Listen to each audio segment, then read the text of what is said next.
You will hear a number of different recordings, and you will have to answer questions on what you hear. There will be time for you to read the instructions and questions, and you will have a chance to check your work. All the recordings will be played once only. The test is in 4 parts. At the end of the test, you will be given 10 minutes to transfer your answers to the answer sheet. Now turn to Part 1.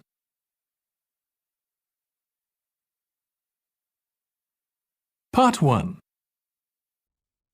Now we shall begin. You should answer the questions as you listen because you will not hear the recording a second time. Look at the registration form. Listen carefully and answer questions 1 to 4. Good morning. Good morning. Can I help you? Yes. Is this where we register for the Beyond 2000 conference? Yes. What's your name and I'll get your conference bag. Well, I haven't actually registered yet. I was told I'd be able to register today, so I hope that's okay. I've just arrived in Melbourne. That should be fine if you're a student. I'll need to take your details though. So, can I have your full name? Yes, sure. It's Melanie Mitchell. Is that Mitchell? Yes, that's right. And that's Ms., not Miss. OK, fair enough. And what's your address, Melanie? I live in student accommodation at Sydney University, so my address there is Room 66, Women's College, Newtown. OK. And which faculty are you studying in? I'm in the Faculty of Education. I'm doing a Master's in Primary School teaching. Right. And may I see your student card because I need to verify that you're a current student? Yes, sure. Here it is. My number is 994578ED. The woman asks the student some more questions about the conference. Look at questions 5 to 10.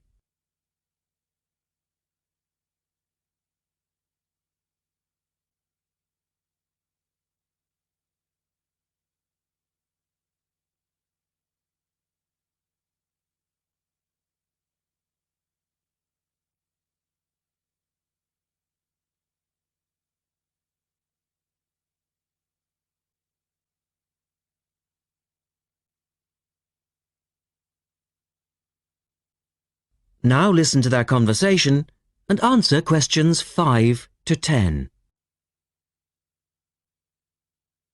OK. Now, do you want to attend all 3 days? The conference runs from Thursday to Saturday. Yes, I think so, if I can afford it. What does it cost? Well, you're eligible for a student discount, which makes it $15 for a day registration or $40 for the 3 days, though it is possible to register for half a day only. I'll register for all 3 days, please. Good. Now, will you be requiring accommodation while you're here in Melbourne? Yes, I suppose I will. What's available? Well, we have several levels of accommodation. You can share a room with another student for $25 a night. Or you can have your own room but share the bathroom. I believe it's just down the corridor. That's $45. Right. Or you can have a single room with your own bathroom. I don't mind sharing a room. On second thoughts, yes, I do. I'll have my own room, but I'll share the bathroom. Right. Now, the conference fee does not include meals, though you do get tea and coffee in the breaks. Shall I put you down for lunch? That's an extra $10 a day.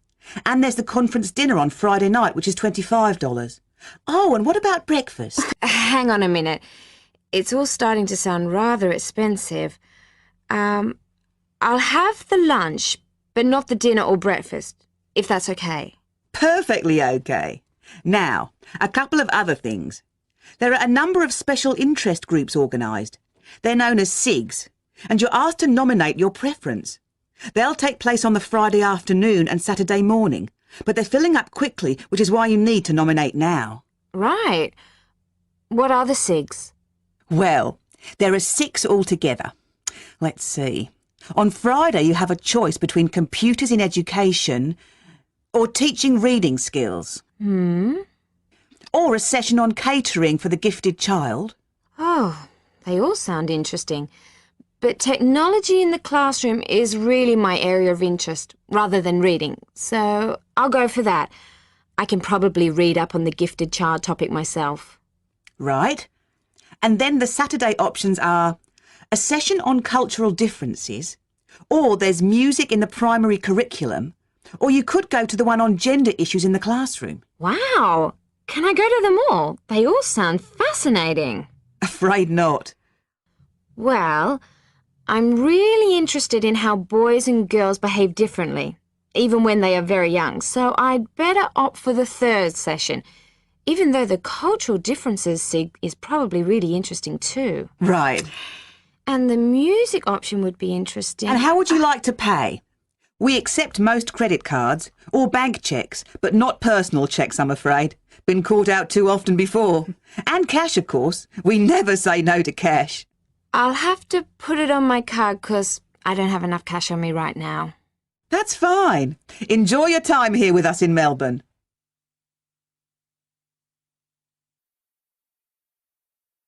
That is the end of part 1.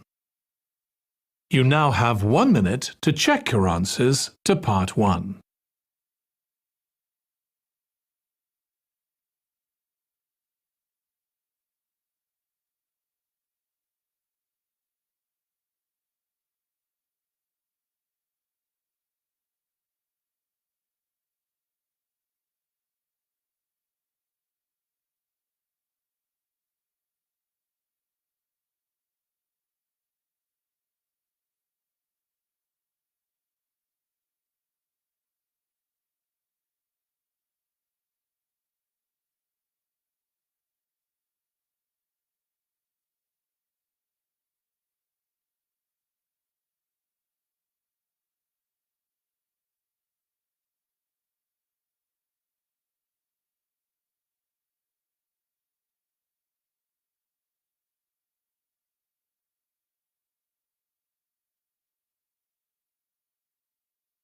Part 2.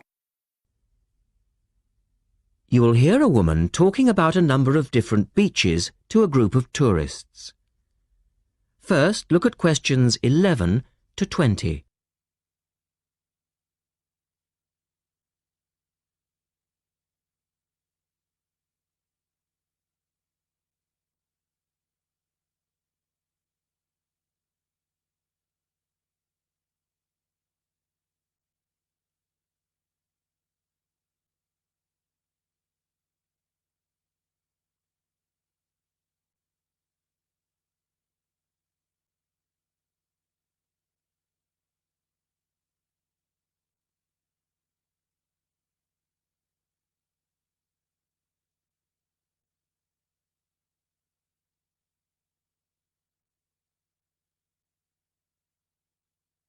As you listen, answer questions 11 to 20.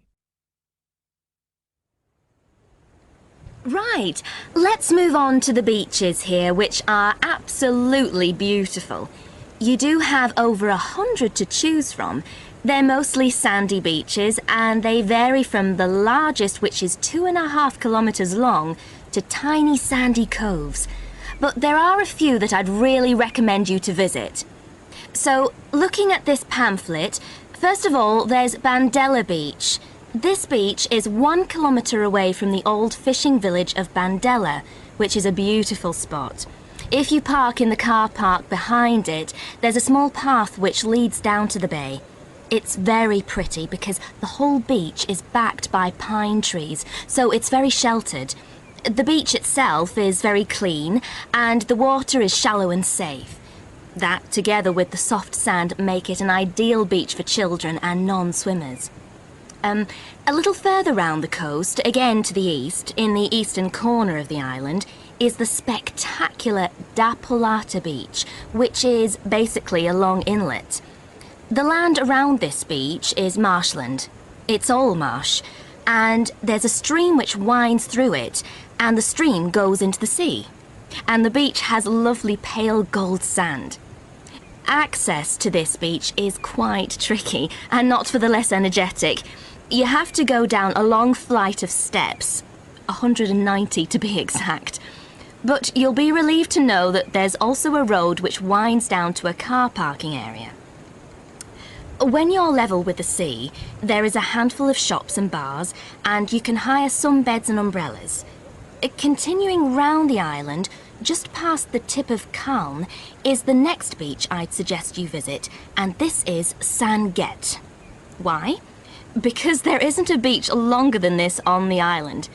If you want to know, it's exactly 2.5 kilometres long, and that's a bonus because it means it never gets overcrowded. It has golden sand and clear blue water shelving into the sea. There are several beach restaurants to choose from, and water sports are available when the water is calm. But check first. This beach operates a flag system, as the sea can get rough, and you should always swim between the flags. There's a large car park which gives you easy access to the eastern end of the beach, but the western end is much quieter and more wild, as it is harder to reach. Blanaka is another popular beach, just in the northwest corner of the island. It has incredibly white sand and sparkling water. There is ample car parking here and plenty of bars and restaurants. Blanaka has white cliffs all around it, and for those of you who'd like a little more to do than just lazing on the beach, there are caves here which you can explore in the cliffs, and you can also dive into the water from rock platforms along the side of the cove. Well, my final recommendation for today is Disador. Now, this beach isn't quite as easy to get to as the others I've talked about. It's quite a remote little beach, tucked away here next to Blanaka. You can reach Disador by a steep slope which goes over some sandbanks. The beach itself is small and pretty, with reddish-coloured sand and some stony areas on its eastern side. Despite being quite small, the bathing is good, and you can also go fishing here from the rocks at either side. It's a good idea to take some food and drink with you if you decide to go here, as there's only one little bar which isn't always open. So, that should give you plenty of ideas to choose from over the next 2 weeks, and if you have any further questions...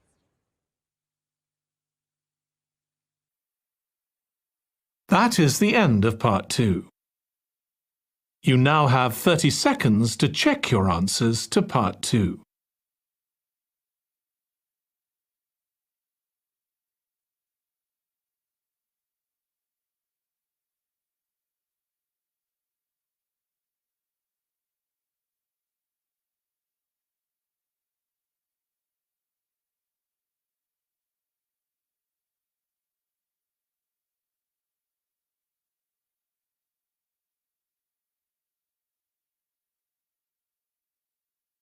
Part 3.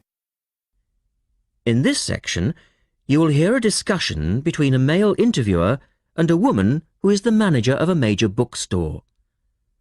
First, look at questions 21 to 24.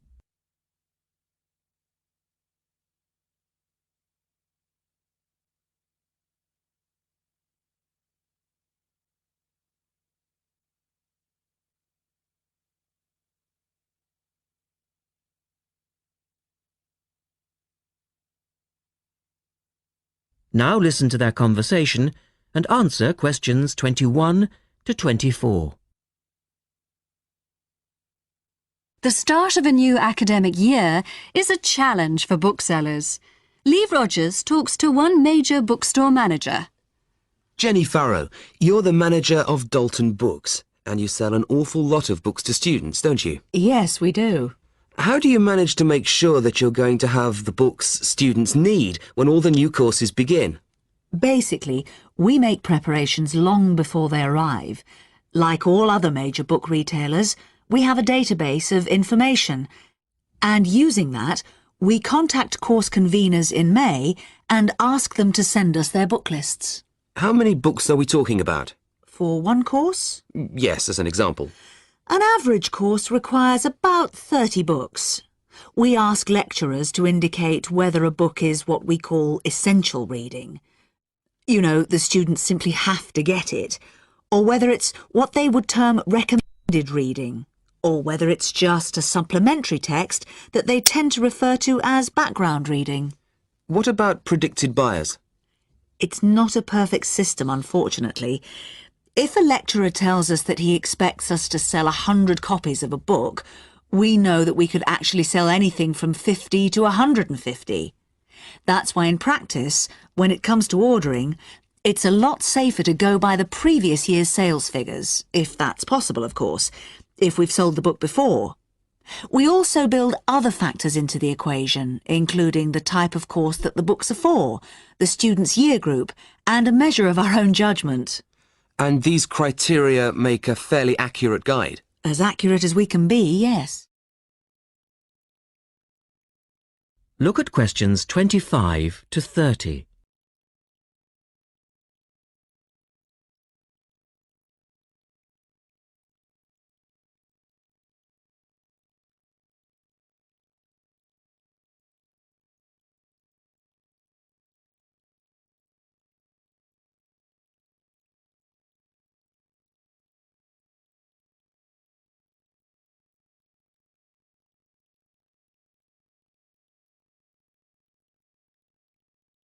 Listen carefully and answer questions 25 to 30. What about the publishers? Do they take an active role in promoting new books? Certainly. The academic and professional publishing market is worth about £700 million a year, so publishers go to some lengths to make sure their books are known. The standard procedure they use is to mail out catalogues to lecturers or colleges and universities. That's been the main form of promotion for years. Now, of course, they can also post details of new or revised works on websites. Some even go so far as writing individual letters to the appropriate lecturers in order to let them know what's coming up. The lecturers then contact you if they're interested? That's right. The publishers send us, the booksellers, inspection copies. Lecturers can then get a free copy and decide whether it's going to be suitable for their course. And how does it work with the students? What are they looking for and who helps them most? I think lecturers are best placed to understand the students' needs. Often the critical issue is what represents value for money for students. This is more important than price per se. Do students actually buy books before they start the course? Apparently, a large proportion of students wait to see what they need. Students have a firm idea of what constitutes a good book, so they tend to give themselves time to look at all the options before making a choice. They tend to go for books that are clear and easy to use. Often, the texts that their lecturers recommend turn out to be too academic and remain here on our shelves. Well, that was Jenny Farrow. And our guest tomorrow will be... That is the end of part 3. You now have 30 seconds to check your answers to part 3.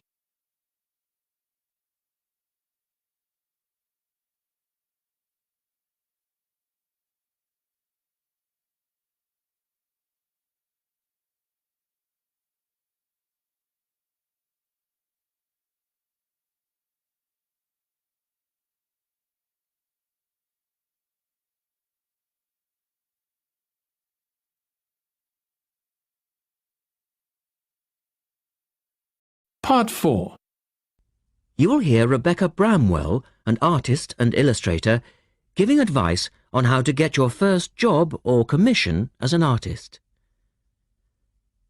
First, you have some time to look at questions 31 to 35.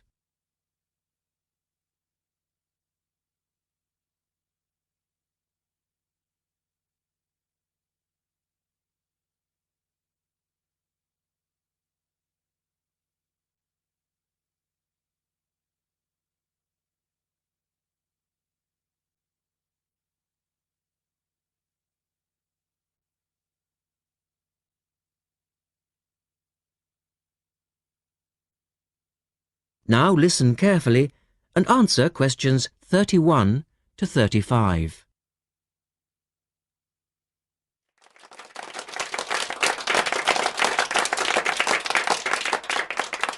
I'd like to introduce Rebecca Bramwell, an artist and illustrator who has come along today to talk to you all about getting your first job or commission as an artist.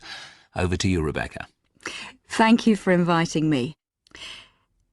I remember when I graduated back in 1983, I was very excited about getting my first commission.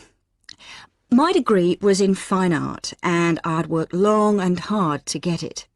I was an enthusiastic student, and I never found it difficult to find the incentive to paint. I think as a student you're pushed along by fellow students and tutors, and the driving force is there. However, when you leave college, you find yourself saying things like, "I'll have one more cup of coffee and then I'll sit down to work."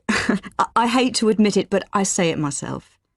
Suddenly, it isn't finding the inspiration or getting the right paper that's a problem. It's you. In my view, there are a number of reasons why this happens. It's a real challenge making a decent living as a new artist. You have to find a market for your work. Often you work freelance and need to take samples or portfolios of your work from place to place. These experiences are common to a lot of professional people. But artists also have to bare their souls to the world, in a way. More than anything, they want praise.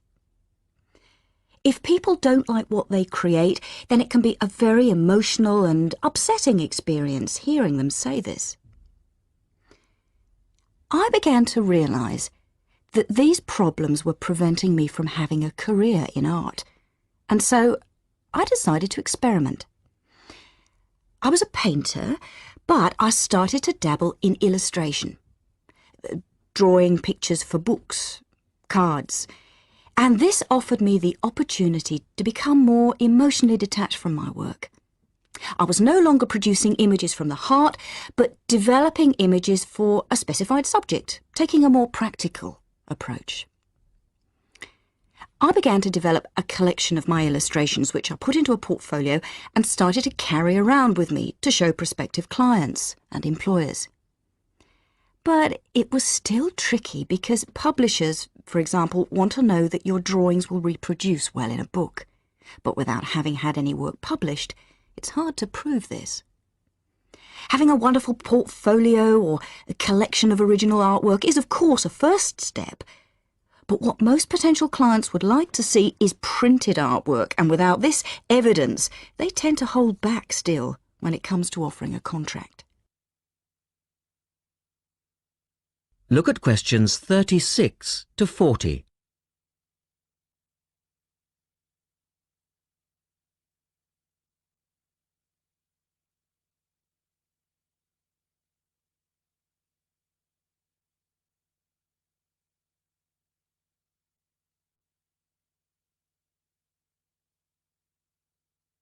Now answer questions 36 to 40.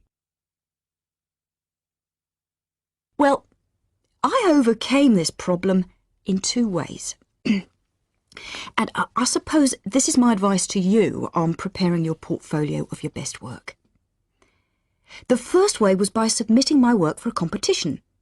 And the one I chose was for a horoscope design and was sponsored by a top women's magazine. There are a few of these competitions each year, and they offer new illustrators an opportunity to showcase their work. The other approach I took was to design and print some mock-up pages of a book. In other words, I placed some of my illustrations next to some text in order to demonstrate how my work would look when it was printed. Perhaps I was lucky in that I had taken a degree that provided me with all-round creative skills so that I could vary my style and wasn't limited to a certain technique. Now, I think that is important. The art world and many other creative fields do try to pigeonhole people into snug boxes with an accompanying label. Now, I think you should try to resist this if you feel it happening to you. If you don't, you'll find it difficult to have new work accepted if you try to develop your style at a later stage in your career. Nevertheless, when you start out, and particularly when you're going for an interview, it's important not to confuse people by having a lot of different examples in your portfolio. One remedy for this is to separate your work into distinct categories. In my case, I did this by dividing my design-inspired illustrations from my paintings.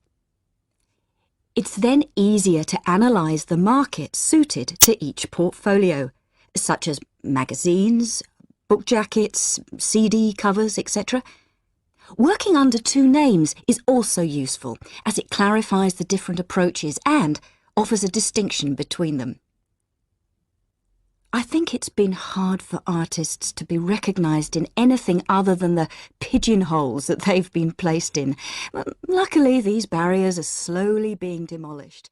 So I really do wish you all the very...